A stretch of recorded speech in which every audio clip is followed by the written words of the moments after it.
Level 1. The Invitation. You don't find this world. It finds you. It starts with a forum post, buried deep in a thread you weren't supposed to be reading. A single line. Looking for a reliable moderator. Technical skills required. Ask no questions. You're 19, maybe 22. You know how to code. You know how to stay anonymous. And you need money. So you reply. 3 days of silence. Then an encrypted message hits your inbox. No name, no greeting, just a test. They want you to verify 10 user accounts, flag the fake ones, report back within the hour. You do it in 40 minutes. Another message arrives. Good, you start Monday. You don't even know what you've agreed to yet. Level 2. First day on the floor. Monday comes. You receive an access link. You open it through 3 layers of anonymizing software just like they told you. And there it is. A platform. Clean interface. Surprisingly professional. Listings. Bidders. A live chat panel you're supposed to monitor. Your job is simple, they say. Approve new listings. Verify seller credentials. Remove scammers. Keep the peace. Nothing more. You tell yourself this is just moderation work. Like Reddit, like Discord. Just different. You don't look too hard at what's being sold. You learn not to. Your first week, you flag 6 fraudulent accounts, remove 2 fake listings, resolve a dispute between a buyer and seller over a failed transaction. Standard stuff. You get paid on Friday, $600 in crypto, converted and sitting in your wallet by Saturday morning. You go buy groceries. You pay your rent. Life feels manageable for the first time in a while. Level 3. Learning the rules. By week 3, you understand the actual rules, not the ones they told you, the real ones. Rule 1. You don't ask where anything comes from. Rule 2. You don't research the usernames you interact with. Rule 3. If a listing makes you uncomfortable, you approve it anyway and log it as reviewed. Rule 4. Disputes are never about morality. They're about money. Rule 5. You are replaceable. There's a hierarchy here. The platform has owners you've never spoken to. Above you are senior moderators who've been here years. Below you are new recruits still in their trial periods. You are somewhere in the middle, and you're starting to understand the shape of what this place actually is. Not all the listings are products you can hold. Some are services. Some are information. Some are things you close the tab on and take a walk on. You don't eat much that night, but you don't quit either. Level 4. The promotion. 2 months in, a senior moderator reaches out to you directly. He goes by a code name you'll never know the real face behind. Let's call him Stitch. Stitch tells you you're good at this. You're fast, accurate, discreet. He wants you to move you up. New title, Verified Mediator. You'll handle high-value auction disputes now. Transactions over $50,000. You'll hold escrow confirmations, verify delivery claims. The pay doubles. $1,200 a week. You say yes before he finishes the sentence. Your first high-value dispute involves 2 parties in different countries arguing over a data package, hundreds of thousands of leaked credentials. You review the evidence. You make the call. One side walks away with the funds. You never learn what happened to the other one. You stop thinking about it by Tuesday. Level 5. The weight of it. 3 months in. You know too much now. You know which sellers have a reputation for reliability. You know which buyers always try to reverse transactions. You know which listings are almost certainly connected to organized operations that stretch across multiple countries.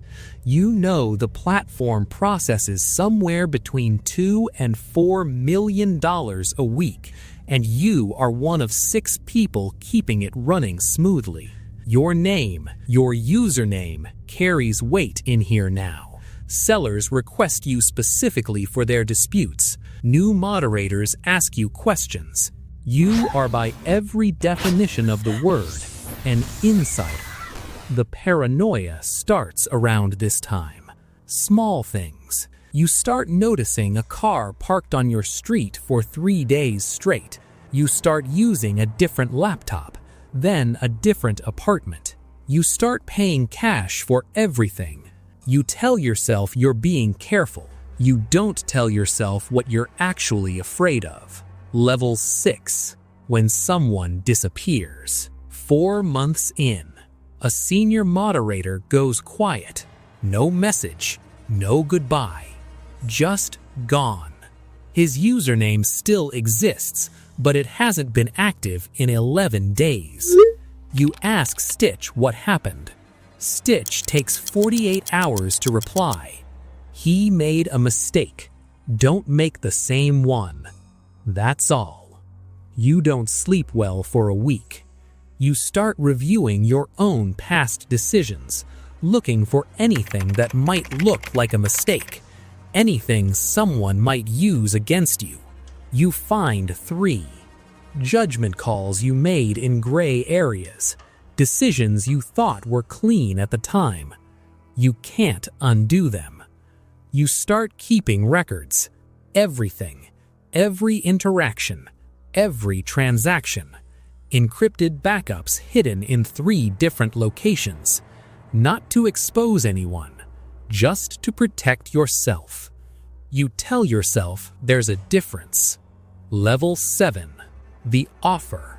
5 months in. A message arrives from an address you've never seen before. Not from the platform, not from Stitch, from someone above them all.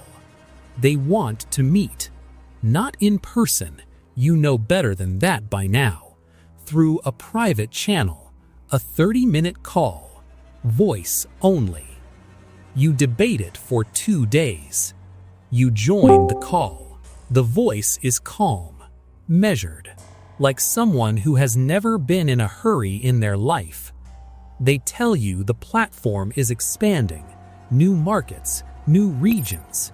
They need a head moderator to oversee an entire regional division. Full oversight, hiring power, a percentage of every transaction processed.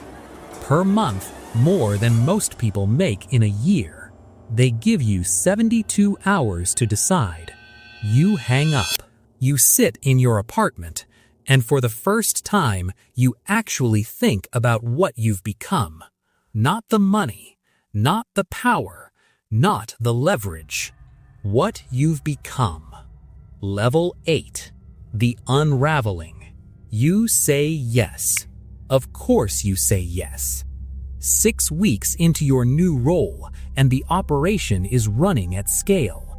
You're managing 12 moderators now, reviewing hundreds of listings a week, processing disputes across 4 time zones. And then the first crack appears. One of your moderators gets sloppy, uses a personal device, logs in from a traceable connection. Within 48 hours, you get a notification from one of your dark web monitors. A dark web monitor, not public, but one you've been watching, has a new thread. They have a name, not yours, your moderators, but they're pulling threads now, and threads connect. Level 9. The choice. You cut contact with your moderator immediately. No explanation, No warning. He messages you 6 times. Then he goes silent too. You don't know if he was arrested. You don't want to know. You start destroying things.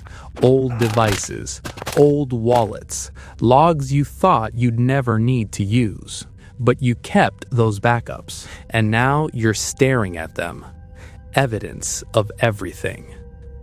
And you realize something cold and specific. Those backups don't just protect you, they could destroy you. In the wrong hands, any hands, they trace directly back to every decision you made, every approved listing, every dispute you settled, every transaction you blessed. You are not a witness, you are a participant. Level 10. The end of the cycle. Here's what they don't tell you at level 1. There is no exit strategy. There is no retirement. There is no moment where you cash out and disappear cleanly. Either you get caught or you get removed by the people above you, or you spend the rest of your life watching the door. You chose this world because it felt anonymous. It felt like money without consequence. It felt like power without visibility. But power requires presence, and presence leaves traces. Somewhere in a building you'll never see, in a city you don't know, someone is building a case. Or someone above you is deciding you know too much. The guy who disappeared at level 6, he didn't make a mistake. He tried to leave. And now you understand the real structure of this world. You were never a moderator. You were never in control. You were always just a layer of insulation between the people at the top and the consequences at the bottom. Your phone vibrates. Unknown number. You stare at it for a long time, and you think about everything you approved, everything you ignored, everything you told yourself wasn't your problem. The phone keeps ringing. You already know this is the call that changes everything. The only question left is who's on the other end. The people above you or the people coming for all of you. You pick up. Some doors open from the outside. Others lock behind you. The difference only matters once it's already too late.